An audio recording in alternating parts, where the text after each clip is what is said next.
Good morning, everyone. Welcome to our March Provider Resource Fair.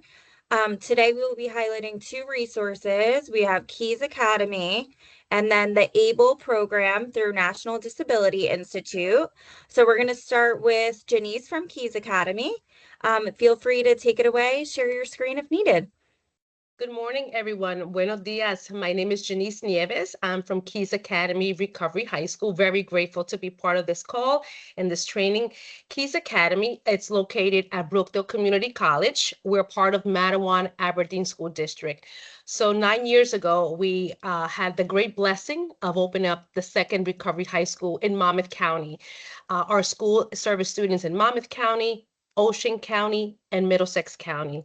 This is a school for children that recognize that being in their school district, it will be much harder for them to maintain their sobriety and their recovery. So the students that come to us are students primarily working again on substance abuse, whether they completed their IOP, PHP, inpatient program.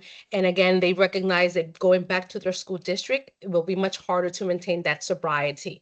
So we opened up 9 years ago. That came after, unfortunately, I lost 6 students as a SAC counselor due to suicide and drug overdose. And that led to the idea we wanted to open up something different. And again, we're 3 in New Jersey, but around the country, we're about 40 recovery high schools. So again, kids come to us with substance abuse. Yes, we have students that have co-occurring disorders, anxiety and depression, and so on. But again, primary is substance abuse. How do the students come to K.E.Y.S? How are the students are referred to K.E.Y.S? Definitely CMO. I want to give a big shout out to CMO. Your job, the services that you guys offer are really life-changing.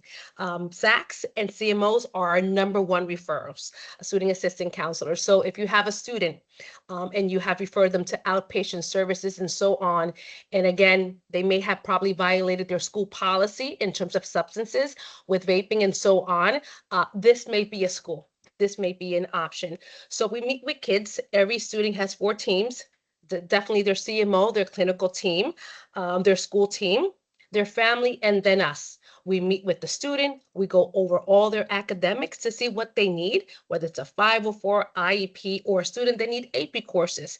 Being part of Brookdale, it's amazing. We're on a college campus, and our students are also able to take dual enrollment classes. So we have a little bit for everything. It's a small school, no more than 20 students, because again, I have kids coming all the way from Bayville, all the way from Broadway. I have kids from all over. And by the time they come here, they're looking for something different. So we work in terms of their academics to make sure we have everything that they need. They may need credit recovery because some of them have had some time not being in school because they're working on their mental health and their recovery. So we really work on that. But that academic piece, all the teachers are Matawan teachers. So yes, the kids are not on the computer. They're working with teachers, which is a blessing. And I work very closely with the school. The school has to approve for the students to come here in terms of tuition and transportation, because we know transportation is a big thing. We want our kids in school. So that's that one piece. The other piece, what we offer at school is really very comprehensive. We do weekly drug testing with the lab. We want to make sure that our kids are sober. Let's say that they're not sober, that relapse can happen in recovery. We work with them. It's not like they're suspended or they're sent out. We work with that students on their recovery, and we test them every single week to make sure that their levels are decreasing. And if they do go up, we get them the help they need.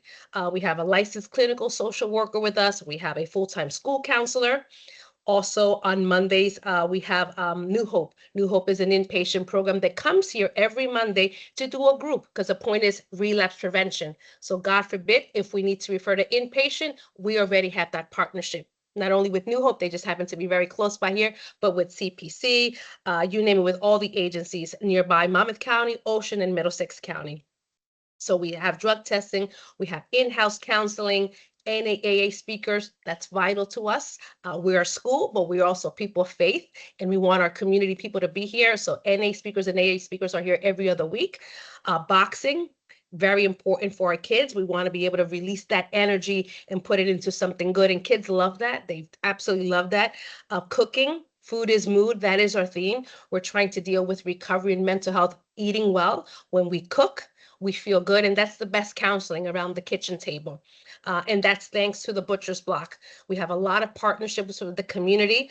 The school was free for 7 years, but unfortunately is no longer for free. And that really led us to even be more embedded in the community. So we have partnership with the Butcher's Block, JBJ Soul Kitchen. We have also Tigger Savola Foundation, Park, formerly Hispanic Affairs, as I mentioned, New Hope as well. So they come into the school and they help us and work with our kids, whether we're cooking and so on. So that's one of the programs that we offer here. Also, the other program that is a very big one here at the school is our alliance and partnership with Rutgers. Rutgers has a recovery dorm, and we bring our students to them, and they bring their students in recovery to K.E.Y.S as well. So I have shared with Caitlin our referral form. I have shared with her also our program description. I would welcome you to come to the school. Would love for you to welcome to any referrals that you have and that you're not sure. Please reach out to us. We're here for kids, and we love what we do. We love what we do. This year we have 6 graduates, and I have to say Ocean County, we have 3 out of the 6 graduating this year are Ocean County kids, which is phenomenal. Any questions? I didn't know if I could keep on going. I can go a little longer, but I want to make sure that I'm respectful to the time. No, that was perfect. That was very comprehensive. And it seems we use the wraparound approach, and it really seems like you guys do too. Just wrapping the student with so many services, whatever they're interested in. It sounds amazing, and so glad to hear that 3 of the graduates are from Ocean. I had a quick question. So, say a care manager hears about this today. They feel like this would be really good for one of the youth that they're working with. What is kind of the time frame from submitting the referral form to getting the youth enrolled, or does it vary? It varies. So the best thing, again, we're community based. You say, Nieves, I have a student that may be interested in your school. We have a conversation like this. We want it to come from the student, not a commitment. There's no shame. There's no embarrassment. I meet with the student like this. We talk a little bit about their school. We talk about their support system, and then we welcome them in. We welcome them to be here. That's another thing. We want them to shadow. We want them to be here a day or two. So that way we see, are we the right fit for you? Do you feel comfortable? Do you see yourself in this place? Then if we see that the student says, Mrs. Nieves, this is definitely the place for me. We also drug test when the kid comes here. Again, that doesn't mean if they test positive, the door's closed, but that gives me kind of a baseline. Where are they in their recovery? Okay, so they come in, we shadow, we get all the data from their counseling, their psychiatrist. If they're on probation, we work with probation, we work with them. And then together we say, let's come up with a plan. Does this work for you? And then we also have a 30-day meeting after to kind of assess, do we stay for the year? Are we going back to our school? So there's always communication. And the kids, again, they love that part because usually they have been suspended and people have told them what to do. But when you say, we want you to be part of this, it's a whole different mind game. It's growth mindset. Absolutely. Definitely. Jessica, you had a Yeah. question, Jessica? Yeah, sorry, I didn't want to interrupt. I missed the part about transportation. Could you repeat that? So transportation and tuition is provided by their school district. So that's where I come in and really work. You're the advocate, and our job is to really bring all the parties together. So I reach out to their school district and obviously through their counselor, their social worker, whatever the student is working with, and with them we partner up to get that transportation. It's door-to-door pickup. So for example, right now my 3 Ocean County kids, one is from Bayville and the other 2 are from Toms River. They're able to get on the same bus because it's cost effective and they work Right. together. So the school districts, we know how to get that transportation that it's affordable for school districts. Okay, great. And is there any exclusionary criteria that we should be mindful of?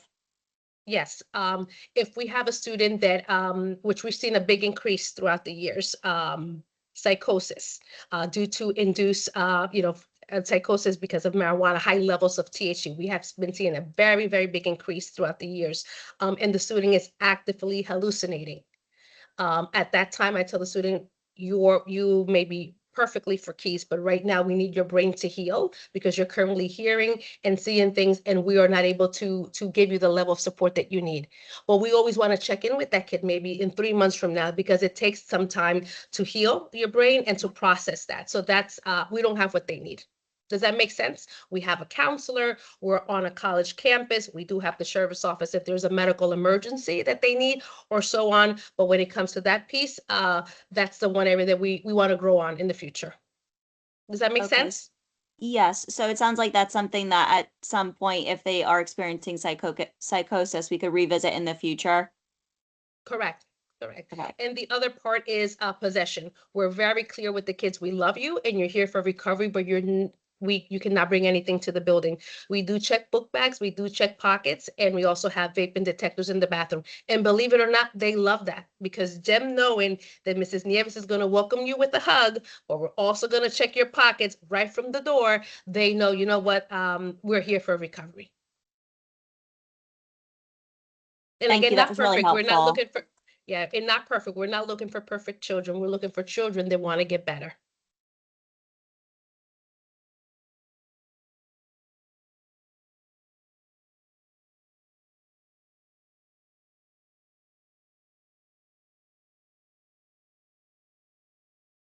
Caitlin, I think you're muted. I'm sorry. Oh, I could see you trying to speak, but I can't hear you.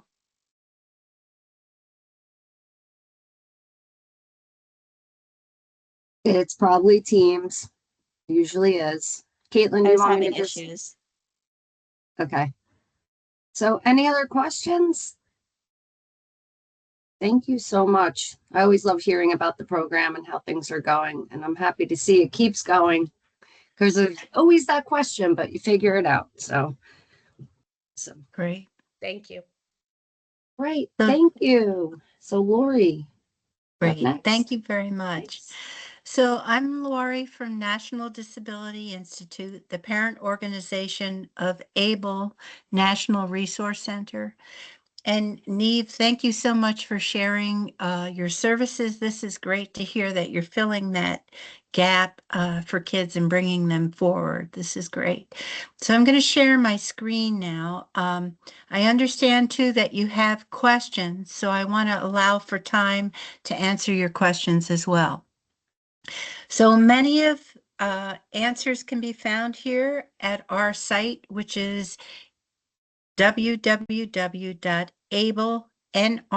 like National Resource Center.org.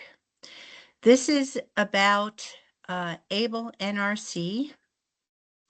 And so there are about 5 of us who work on this team, and one person is full-time. For myself, I work on many projects across the United States, and ABLE is just one of those projects. We have ambassadors who own an ABLE account. They are either a parent or a person who has a disability, and they're sharing their story about how having an ABLE savings investment account that is designed specifically for people who have a disability, how that's helping people to reach financial stability and security for themselves. And it is also opening up dialogue for individuals about a youth's or a person's ability to work to their fullest ability, and that there are work supports that can help people to work to their fullest ability. So if you want to see history about all the legislation around ABLE, it's here under History of the ABLE Act. This can help to answer questions. So why is it important to have an ABLE account? Well, many people who have a disability, and that's 1 out of every 5 people has a significant disability, may need a means-tested benefit program to help cover basic living expenses. And along with those special programs are usually a savings limit, which is only $2,000. So if you think about your financial goals, like to purchase a home, we were thinking about moving recently for our retirement. I'm expected to have $100,000 ready to put down to be competitive in purchasing a new home, even though I own a home. So somebody who has that restriction, their only option is to save within an ABLE account. Savings up to $100,000 for an individual who receives SSI is not a countable resource for SSI. Many of the ABLE accounts allow for savings more than $500,000, and that is not a countable resource for FAFSA, HUD benefits, SNAP benefits, Medicaid, Medicare, or SSDIs, Social Security Disability Insurance. So who is eligible to open an ABLE account? A person who has a disability that began before age 46. What is the nature of the disability? It could be a mental health condition. It could be substance abuse. It could be a developmental disability. It could be a physical disability. Does the person need to be in a situation where they cannot work? No. We encourage people to work to their fullest ability, regardless of the type of disability that they have, and to engage in education that will lead them to full employment in the future. I need to move you guys over so I can move my little gray bar here. Okay. So we have tools that help people to compare ABLE plans. A person who has a disability who is under age 18, the parents, their guardian, or their representative payee can open the ABLE account online, and that only takes 10 minutes to do so.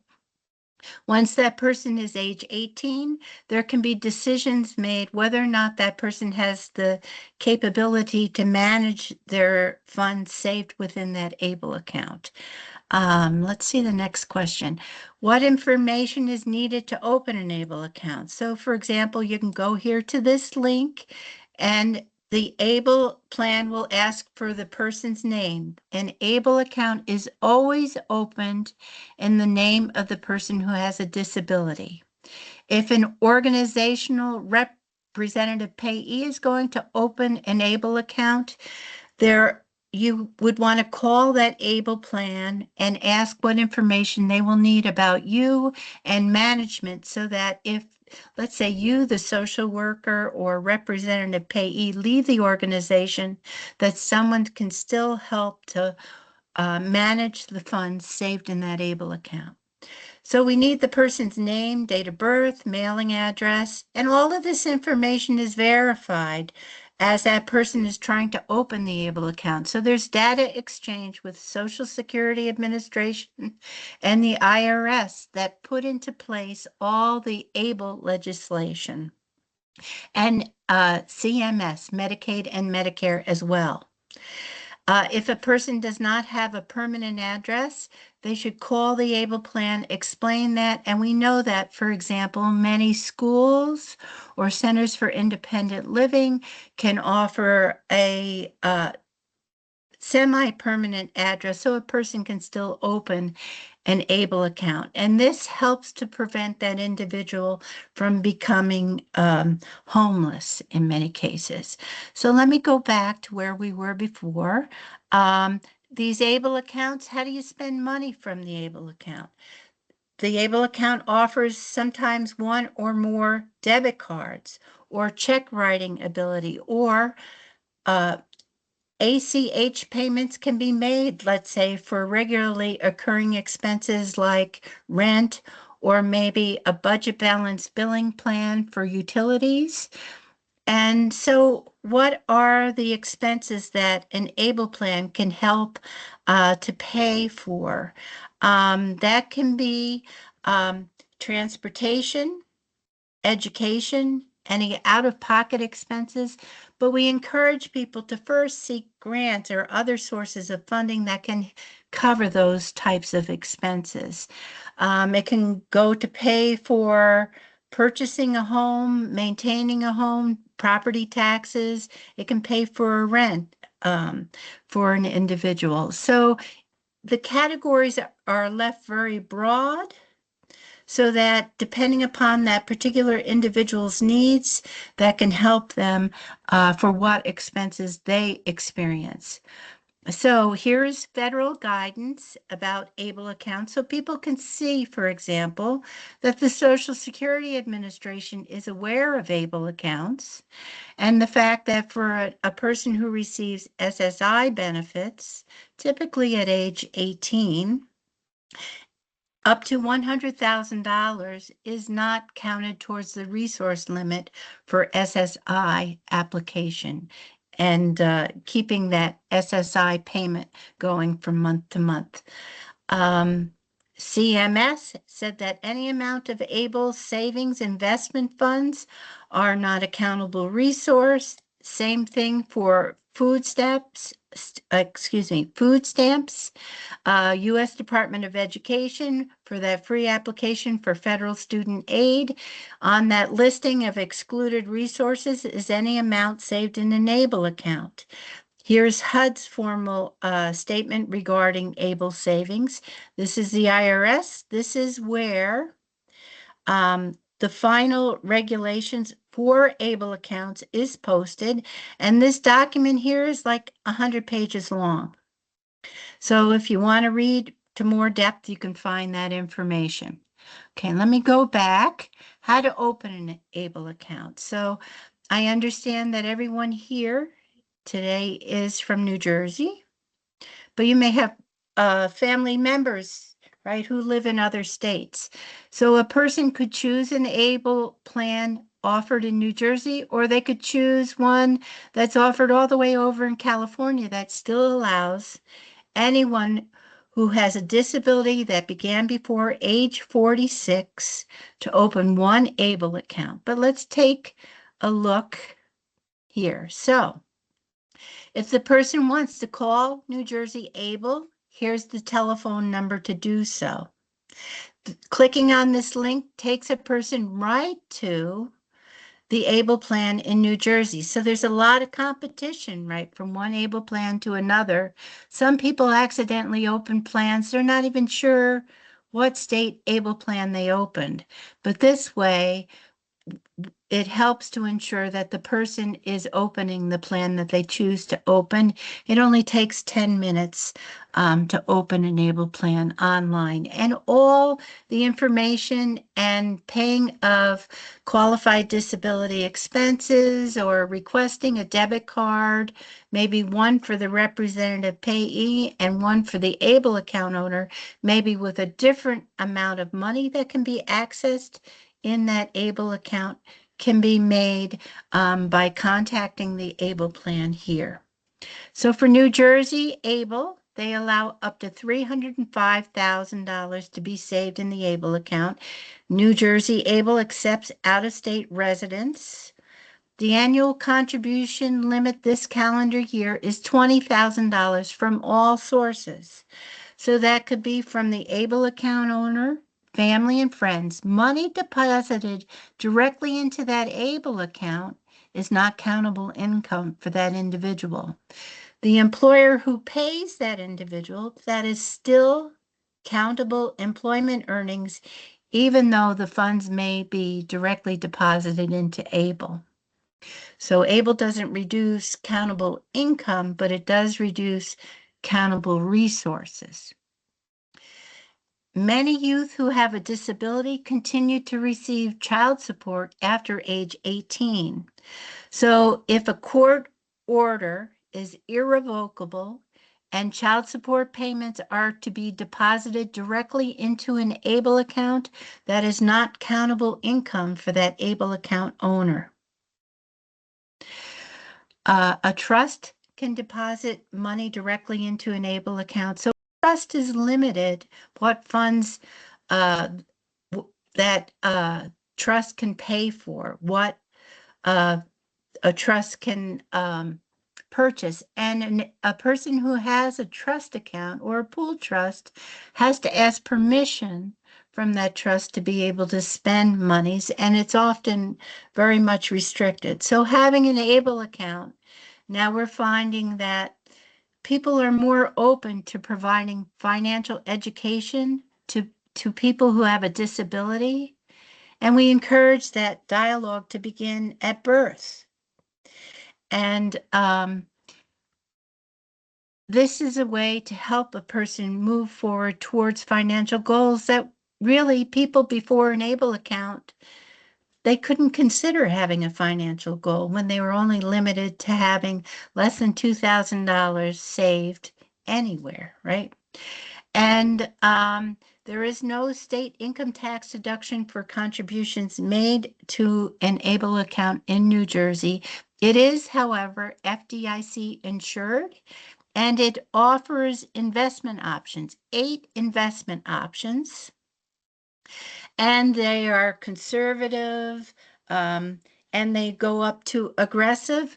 On average, we can, in fact, I think, see how the plan is performing. Let's see if I can take you to New Jersey Able. So investment options, let's see how it's performing since its inception.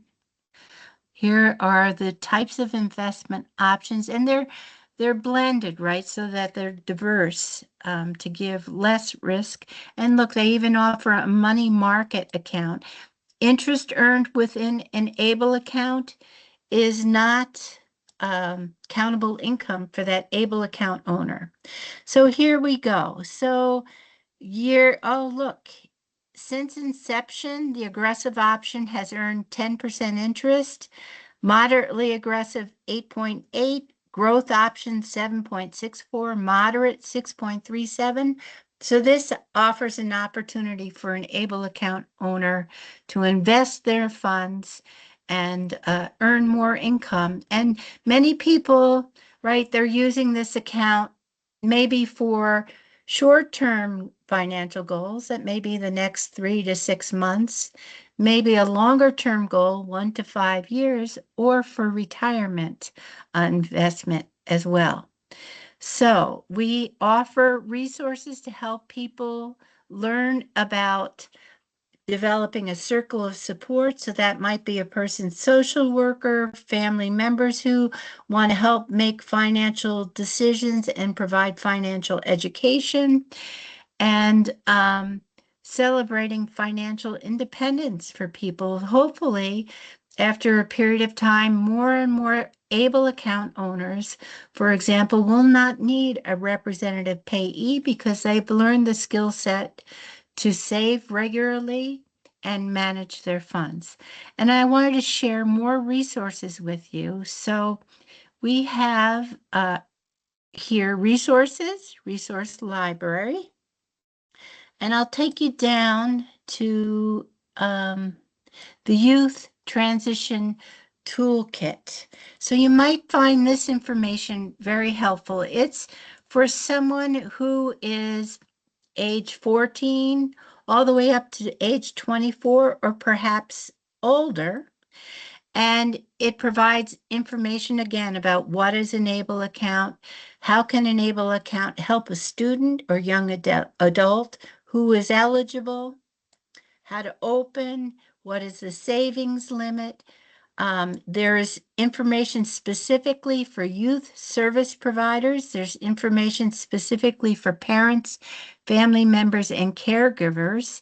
And I wanted to show you one of my favorite tools here under other resources is this work support through the Social Security Administration. So I don't know if people are aware of this. So a youth who has limited income, right, and savings, who receives SSI, they could easily receive that under the age of 18 or 18 or older. They are again encouraged to work to their fullest ability. And when they work and attend school regularly, much of their income is not countable. So this calendar year, for example, up to $9,730 of their employment earnings does not impact that youth's SSI benefit, up to $2,410 each month. So that means that that youth receives their full amount of SSI, plus they get to keep all of their employment earnings. Well, if their resource limit is less than $2,000, where do they need to put that money? It used to be that youth was told you have to spend down that money, even though you're spending it down on something you maybe don't even need, just so that you can continue to be eligible for SSI. So instead, a youth can put the money into an ABLE account this calendar year, up to $20,000. If that youth works, they do not have a retirement plan offered by their employer and money deposited into that, they can also deposit more up to their employment earnings or up to an additional $15,560 this calendar year. So this form here gives a calculation of how much, with just this one work support through the Social Security Administration, is disregarded. So I think what I'll do is stop sharing and answer any questions that you may have.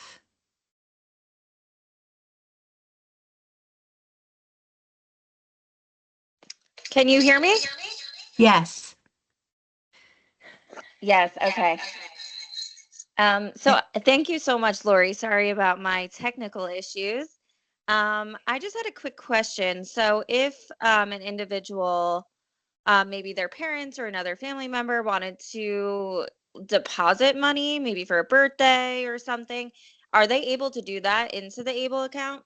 Yes, most of the ABLE accounts on that website have a gifting page. So that person opens their ABLE account and then a family member or friend can contribute money directly into that ABLE account. And that is not countable unearned income for that ABLE account owner. An ABLE account, the debit card usually cannot be used, and it's not a qualified disability expense to purchase alcohol. So in a liquor store, an ABLE account will not work, or illegal substances. So there is some monitoring that takes place. When a person uses their ABLE account to pay for a qualified disability expense, they should keep that receipt in a folder for this calendar year and keep it for at least 6 years. Have people heard about ABLE accounts before today? That's what I was going to I say. have a question. Oh, go ahead, Jill. Thanks. I was told, I don't know if it's accurate, that if the individual with the account were to, God forbid, pass away, the money's lost. Okay, so that's a great question. And each of the ABLE plans has their policy listed about Medicaid payback. So upon the death of the ABLE account owner, outstanding qualified disability expenses, including funeral and burial, are first paid from that ABLE account. Then if the person had used Medicaid since the time the ABLE account was opened, Medicaid may opt to step in and request payback within 60 days of notice of that person having passed away. Otherwise, many ABLE accounts allow an ABLE account owner to name a beneficiary for remaining funds, or we are urging every ABLE account owner to have a last will and testament prepared, naming who they wish those funds to go to. Okay, thank you. You're welcome. So like, if an ABLE account owner is using their ABLE account to purchase a home, that mortgage is paid off. If they're purchasing a vehicle, that vehicle's paid off. Even the like legal guardian or whatever, like a specific, like my son's 26. He Yes. he's going to live with us for the foreseeable future. Okay. Would that apply to my mortgage if I don't have guardianship? I know I'm getting very specific. I'm sorry. This is a great question. So a youth who turns age 18 who receives SSI will get their full amount of SSI if they are contributing towards their housing expenses, usually using at least 1/3 of their SSI benefit to pay for housing. So they could be paying rent directly to the parents, or they could be helping the parents to pay for the mortgage where they live. Yes. So it may depend if that individual's name is on the mortgage or not. Okay. So you probably want to ask the ABLE plan. Thank you very much. You're welcome.